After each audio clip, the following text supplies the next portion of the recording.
చౌటప్పల్లో 100 పడకల ఆసుపత్రికి భూమి పూజ చేసుకోవడం సంతోషంగా ఉందని మంత్రి హరీష్ రావు చెప్పారు.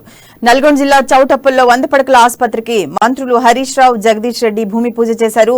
సీఎం కేసీఆర్ ఇచ్చిన మాట ప్రకారం ఆసుపత్రిని నిర్మిస్తున్నామన్నారు. అత్యవసర సమయాల్లో హైదరాబాద్ దాకా రావాల్సిన అవసరం లేకుండా ఇక్కడే వైద్య సదుపాయం కల్పిస్తున్నట్లు హరీష్ రావు వివరించారు. గోల్డెన్ అవర్ లో చికిత్స అందించి తద్వారా ఎంతో మంది ప్రాణాలు కాపాడటం సాధ్యమవుతుందన్నారు. ప్రారంభం చేసుకోవడం జరిగింది.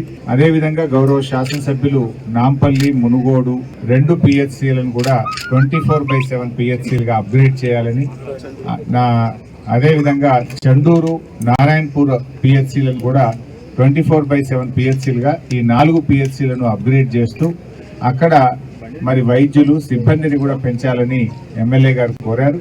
వారి కోరిక మేరకు తప్పకుండా ఈ 4 పిహెచ్సిలు 24/7గా పనిచేస్తూ అవసరమైన సిబ్బందిని